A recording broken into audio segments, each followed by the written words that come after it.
you ever thought to yourself after punishing your child and feeling really guilty that you don't like doing that to your child, that you don't really think that that would be something you'd be okay with being done to you? Are you wondering if there is a better way to parent than the way that you were raised? Well, let me reassure you, there is. My name is Kat Moore and welcome back to my channel. Today I'm going to talk about gentle parenting, what it is, how you can implement it if it's something that you're interested in. It has absolutely changed my life and the lives of our children and our entire family, and I'm really excited to kind of give you an insight into this style of parenting. I also really suggest that you check out Gentle Parents Unite on Facebook. It's a very large Facebook group of over 70,000 members. I'm an admin there, and we help people and teach people about gentle parenting. There is also a very in-depth free parenting course there that I really recommend everybody take to look at. And make sure you watch all the way to the end, because at the end of this video I'm going to have a little something to help you get started on your journey. So what exactly is gentle parenting?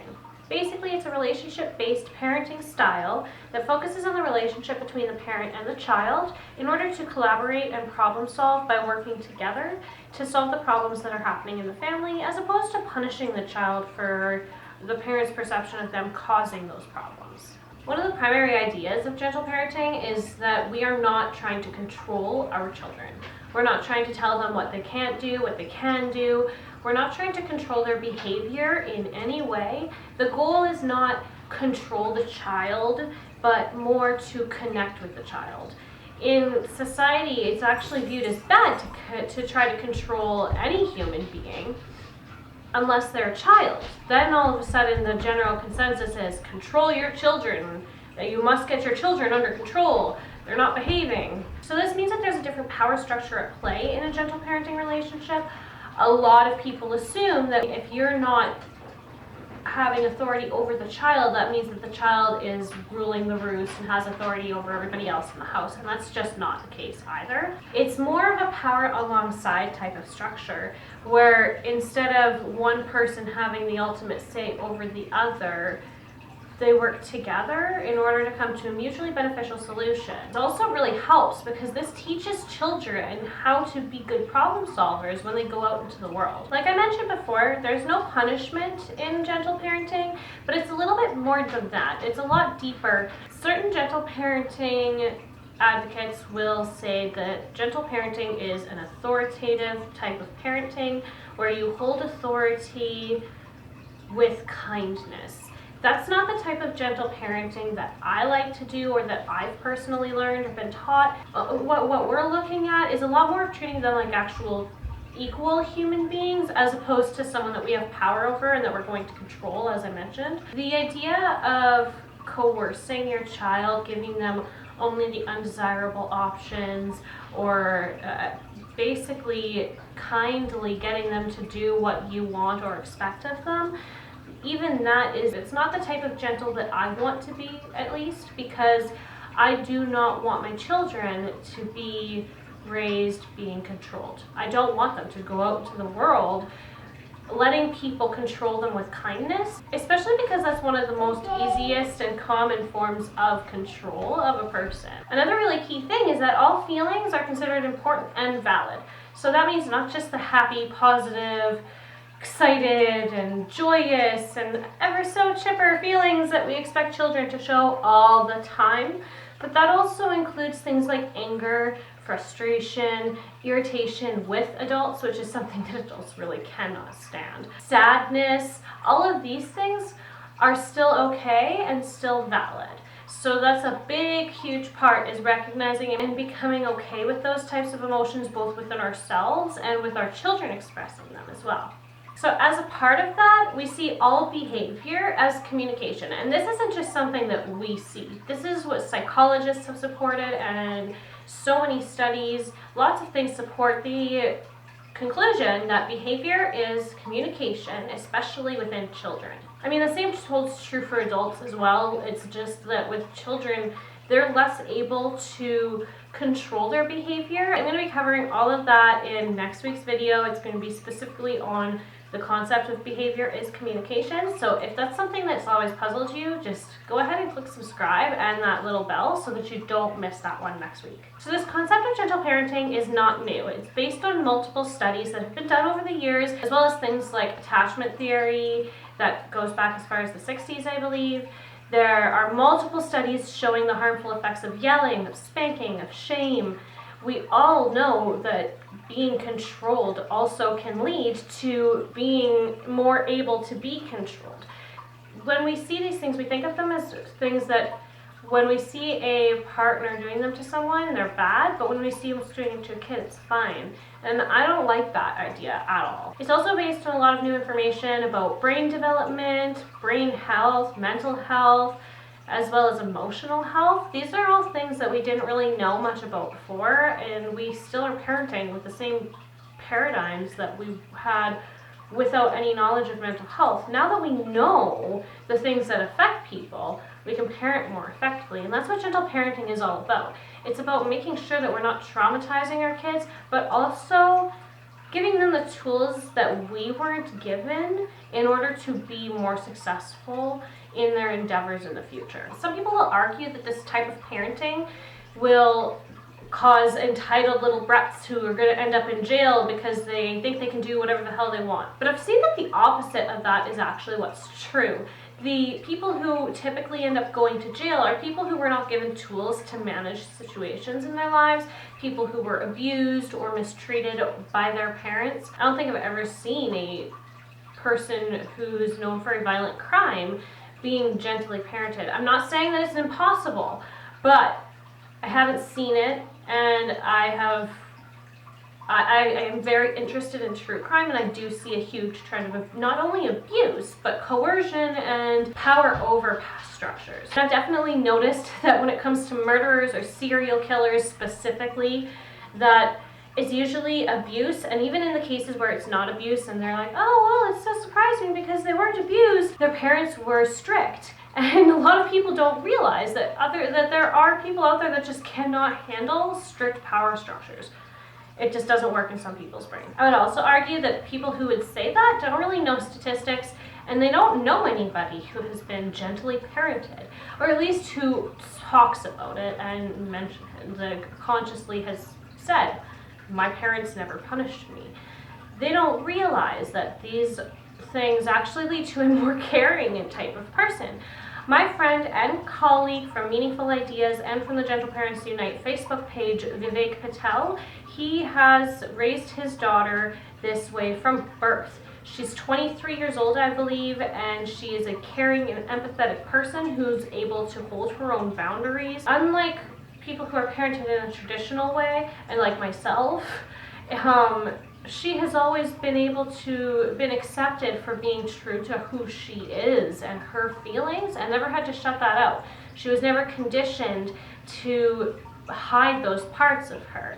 So the hard work of unraveling all of that when you become an adult, I can't imagine how amazing it would be to not have to deal with that. I mean, there's going to be things that she has to unravel. It's not like anybody's perfect, but regardless. If you'll check out the Gentle Parents Unite podcast, there's actually an interview done with her answering questions about basically what it was like to be raised, having never been told that she was wrong, and without really being told the word no, and without ever being shamed for what she did. And it is really beautiful, honestly, to get some insight into the way that her mind works and how she sees her upbringing as well. So, what does this look like? Where do I start? All really big and valid questions. The very first thing is going to be connection. So almost all behavior comes from a need for connection with the adult. It's something that a lot of people don't see as valid, but it is. It's really extremely necessary, and it's usually where the behavior is coming from. There are a lot of things that can be, honestly, a lot of people's issues could be fixed just by connecting more. One of the first things is to connect before you direct.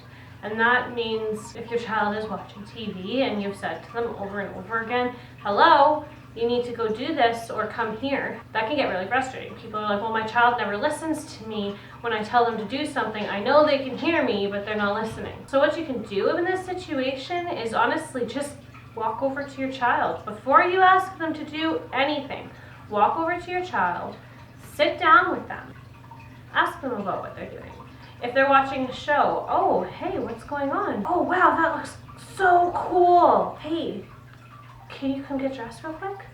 Or bring the clothes over to them if it's going to be interrupting the show, because you don't want to be a dick, really. This can honestly help solve so many issues just by taking a second to connect with the child before giving any kind of direction. Letting them know that you're interested in what they're doing can help, and letting them engage with you about that. Like, honestly, dig into what they're doing for about 1 or 2 minutes. Slow yourself down. Don't be so urgent. Give yourself just 1 or 2 minutes to sit there and talk about what they're doing, not just one sentence, but like really, really deeply connect over it. And then maybe they're going to be more open to you giving them a direction that takes them away from that thing. Another thing this looks like is giving choices and not commands. Now, this is another thing where gentle parenting, depending on where you look, there's different things about what is considered gentle parenting and what's not. For example, this is usually portrayed with 2 specific undesirable options. So if the child is resisting brushing their teeth, the options would be, do you want to brush your teeth before bed, or do you want to brush your teeth before your book? If the child doesn't want to brush their teeth, we can't really force them to. And honestly, especially on the topic of toothbrushing, I will tell you from personal experience, when someone's trying to force you to do it, that makes you want to do it less. I have such bad dental problems I need to get fixed. And it's because I didn't brush my teeth for almost my entire life until I hit my early 20s, maybe even closer to 24 when I had my first child, because that's when my teeth started to decline. And honestly, it sucks. It really does. And it's largely because I had such a huge aversion to brushing my teeth. I was constantly told I had to do it every single day. So it got to a point where I actually remember specifically being spanked by my father one time because I had lied to him about brushing my teeth. And instead of this making me brush my teeth more, this actually made me get more creative with how I avoided brushing my teeth. Punishing children does not teach them what you want them to learn. All it really does is teaches them how to get around it and how to not get caught. At least that's my personal experience, because I do remember what it was like to be a kid very, very vividly. In the gentle parenting way that I would prefer to do things, it would be, would you like to brush your teeth now, this time, or at all? And if the child says no, great, thank you for honoring your body. I am so glad that you are staying true to what you want inside and what you feel is right. But that doesn't end there. A lot of people will be like, whoa, you're gonna make those kids have their teeth rot right out of their mouths, I tell you that. But that's not the case, okay? We don't just say, okay, you don't have to brush your teeth, and that's the end of it. Because that is the difference between gentle parenting and permissive parenting. Permissiveness would be, oh, you don't have to brush your teeth. We're also never going to have any discussions around this to try to teach you about teeth and brushing them and any of that kind of thing. With gentle parenting, we actually do so much behind the scenes work outside of the moment. It would be a lot of conversations talking about what our teeth do, how our teeth are great for us. One of my colleagues' favorite sayings, and I love it so much, is that he did not teach his daughter to brush her teeth. He taught her to love her teeth.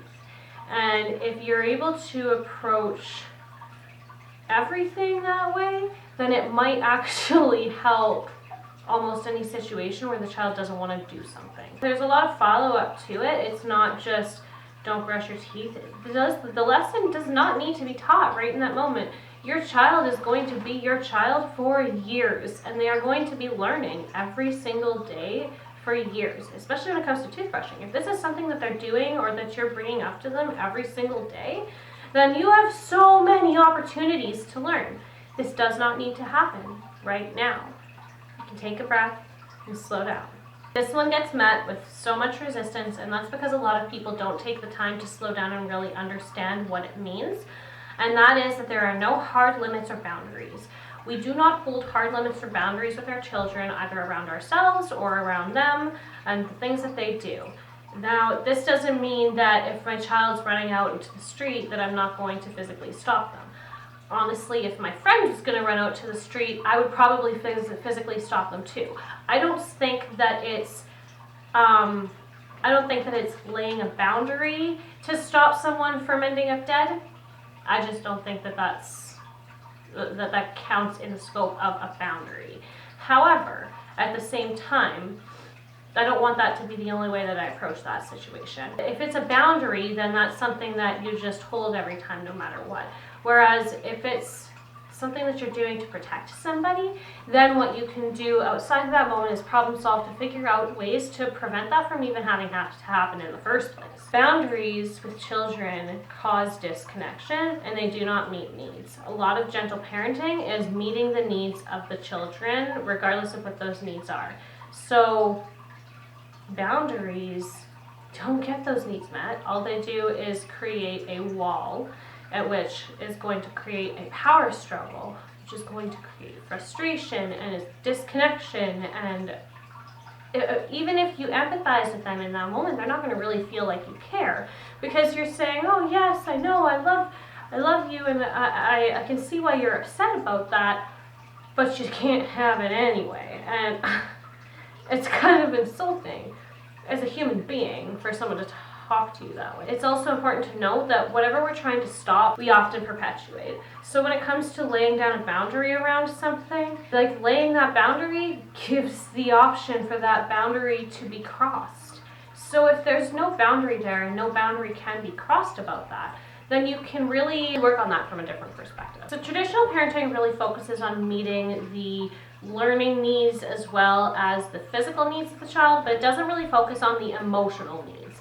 There's a lot of negativity around holding your child too much, giving them comfort or giving them those things that they actually do need, and scientifically that if they do not have, they will not grow to be super independent people, but people with who have a lot of difficulties handling their lives. Support is something that we as human beings really need, and that's something that we often overlook. Traditional parenting really views connection and attention seeking as something that's just a want, not a need. When you, as an adult, when you're upset, when you're hurting in your heart, any of those things, what do? Usually, now obviously this isn't the case for everybody, I guess. There's introverts, and I want to make sure that I'm inclusive of people who don't have a social circle. But the typical response is to seek comfort. Be that with our friends, our family, our loved one, anyone. Why is it that we seek to deny that to children who need it the most? They need it more than we do. We are adults. We should be able to handle our emotions better, whereas children are still learning how. They really need the support of us, as well as the unconditional acceptance that comes with that support. A child doesn't have a young toddler doesn't usually have friends or other people that they can talk to. The only people that they have in the world is you. So it's really up to us to own that and be that support. I am so excited every day that my child opens up to me and that I get to support them, because that's something that I did not have before gentle parenting with her, and it has opened my eyes to the beautiful human being that she really is on the inside. Also, children thrive in play, so making anything playful, everything playful, can help with so many of the things that we get in power struggles over. Cleaning, for example. Don't force them to. But if you clean with a happy-go-lucky energy, they might just want to join in. Oftentimes, if you say, hey, this is your mess, you gotta clean it, that immediately gives you a confrontational vibe. If somebody said this to you, if you were in your space and someone said, hey, this is disgusting, this is such a mess, you need to clean this up right now, hurry up, let's go. All of these things that we say to children, or at least that I used to say to my children, and that was said to me when I was a child, all of these things that we say to children do not encourage cooperation in any way. Instead, we want them to just be compliant instead of cooperative, and that is not the way that gentle parenting sees things. It's not the way that I think that anybody should see things, honestly. I don't want my child to just be compliant. I would like them to be able to cooperate with me, and for me to be able to cooperate with them, because they are a whole human being in their own right. Role playing is also such a huge learning tool. When you role play situations, that's how they can learn about them. So if you're role playing, if there's a situation that's happening at school that they're having difficulties with, you guys can sit down and role play that. A lot of people like to use role play to help introduce the idea of getting a shelter pet to their young children. There are so many ways that you can use play to impress upon them and teach them, so that you don't have to feel like the only way that you have to teach them is through punishing them, because there are so many other ways and so many more fun ways. Also, we don't try to stop the feelings of the children. If we stop their feelings, then they're not going to be able to have a good relationship with them. They're not going to be able to learn how to process them properly. They're going to learn how to shove them down, just like I do, just like most of us do. They're going to learn to just shove them down and shove them down and shove them down until eventually they explode. And oftentimes in traditional parenting, we teach them to shove it all down, but then when they explode, they get in trouble for it. We give them shit for exploding, even though we set up the perfect bomb. It's really important to slow down and take a look at what the effects and everything that you're teaching and actually teaching, not just what you want to teach, but what the actions are going to actually teach the child in the end. So even the uncomfortable feelings like pain and grief, sadness, anger, these are all things that we want to let run their course. Instead of saying, stop that right now, you gotta stop, this is unacceptable, I'm not putting up with none of your shit. Any of those things. Their shit is their feelings. So they're valid. Their shit is valid, okay? Just as valid as your shit is. Everyone's shit is valid. Emotional health comes from being properly able to process and move through that emotion, not shove it away. Honestly, that's the opposite of emotional health. So just accept their feelings, no matter what they are, and be there for them. Be that empathetic, caring, supportive person that they need in that moment, so that you can teach the lessons outside of that. Now, as gentle parents, if we make a mistake, we also deeply apologize. This means that if we yell, scream, hit, God forbid, if we shame them, or just in general handle a situation, sometimes even just being like, grr, leave me alone, that alone, enough. Because that, if you think of it from a child's point of view, is heartbreaking. So I want to make sure that I mend that broken connection, that tiny little piece of the connection that was severed. I also want to model for my child and teach them how to apologize. And I want to apologize, because what I've done is not something I would be okay with someone doing to me. It's not how I want to treat my child, and it's not how I want to treat people in the world. So I also am deeply apologizing because I truly want to, and I believe that I need to do that. We can't apologize with the goal of gaining forgiveness. That is something that I think I mentioned a little bit. No. We can't apologize with the goal of gaining forgiveness. They are not obligated to forgive us. They have no obligation in that whatsoever.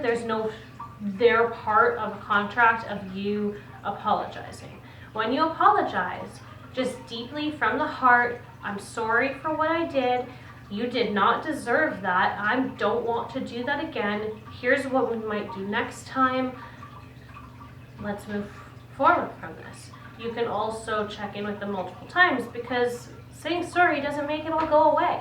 Saying sorry can honestly sometimes, it just still leaves those feelings, those negative feelings, so it can be really helpful to check in with your children and see how they're feeling about that. We do not force please, thank you, sorry, any of that. Forced manners, not okay. And I am not okay with them either.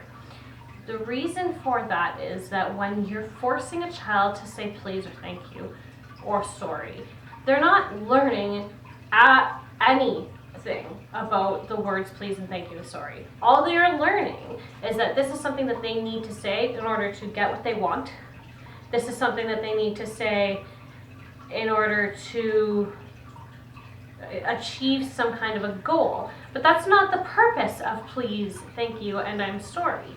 Those are things that are supposed to come from the heart. And it definitely is not going to come from the heart when you're punishing a child because they didn't say please, or withholding something because they didn't say please, or thank you, or what have you.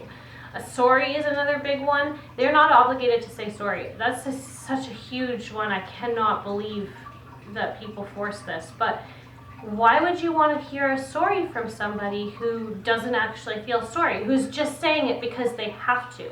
That is not a proper apology. Instead, just like I mentioned in that previous point, I want to model a true apology for my child in the way that I apologize to them, and trust that they're going to take that forward into their lives.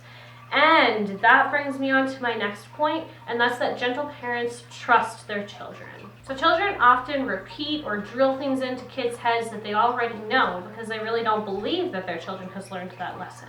A lot of parents believe that when they see a behavior, that means that the child just hasn't learned the lesson enough, whereas it's not really taking into account impulse control, as well as a few other things that I'm going to be covering in my next video that covers behavior. So it's really about trusting their process and trusting that they will learn. Trusting that what you're saying to them, even if they didn't seem like they really heard it or processed it in that moment, that they're going to think about it later, that they're going to really mull it over, that they're going to consider the things that you've said. A lot of people think that children are not empathetic or unloving and very selfish individuals. The thing is that I think that we set them up to be that way because leading up in the first years of their lives, we're always so focused on we need to drill this in now or else it's going to be way worse down the line. But either way, the things a baby does now is not going to be the things that they do when they're 20. It's absolutely not the case. I don't think I've ever seen anybody who still does the same habits that they did as a child, as an adult. It's just not something that typically happens. The point is that children are already loving and empathetic, and in trusting that and giving them the space and like giving them a connected, safe space to let that show really is it really is an enlightening experience. Now I know I saved this for last, but this is probably one of the most important things about gentle parenting, and that's going to be the fact that gentle parents engage in self-care practices. This does not mean just going out and getting a mani-pedi once a week, getting time away from your kids. All of those things are wonderful if you are able to get them, but that also comes from a certain standpoint of privilege. Some people just cannot afford childcare. Some people just don't have anybody around them who can give proper childcare. Some people aren't able to afford a mani-pedi or anything that really is considered the self-care that is advertised for moms or parents or what have you. Or any of the self-care that's advertised for parents. But the thing is, there are a lot of other self-care practices that you can engage in that don't take all that much time. There are lots of things that you can do that can take just 15 minutes out of each and every day that can really help you, and they are so important. Even that little 15 minutes. I meditate every morning, and it has absolutely changed my life. Honestly, I'm so much more able to take accountability for myself and check in with my own feelings. So some people really struggle with the self-care practices because we were never taught when we were younger how to regulate ourselves. We were never taught how to take care of ourselves because we're always taught that everyone else's needs come before our own. That's everything that we're taught as children. That's how the world works for a child. So in order to undo that, we need to learn how to take care of ourselves so that we can model that for them. And so that we can teach them how to do these things in the future as well. And this is so important because you cannot pour from an empty cup. Honestly, it is so hard when you're frustrated at everything else in your life to deal with your children in a way that is calm and gentle and connecting, because you're not even connected with yourself. And as I mentioned in my last video, how to stop yelling at your children, I'm going to put that right here. As I mentioned in that video, you really just need to take stock of yourself. Also, I know that it can be really hard for some people to stop yelling. For me, I was the absolute most authoritarian parent that I think I've ever personally met, and it got to a point where I could not do that anymore. I couldn't do that to my child. I was trying so hard to understand my child and what was going on. So for me, when I first started this journey, it seemed almost impossible, honestly. I started to understand all the concepts and I really began to agree with them. And then that's when I started to realize how much of my parenting was reactive, because I just could not stop myself from yelling. I was yelling and I didn't know how to stop. I would break down crying because I'd build up this connection with my child and then break it all again, over and over again, every single day. The key for me to fixing this was the Gentle Parents Unite Becoming Gentle membership. I've included a link for that down in the description below, and I really recommend it. There's one-on-one coaching, there's group coaching calls, meditations, a whole plethora of support and services, as well as resources to help you on the journey of becoming gentle, as well as it's mostly about yourself. Honestly, so much of it is a self-healing journey that it's been almost like an emotional coaching experience, even for myself.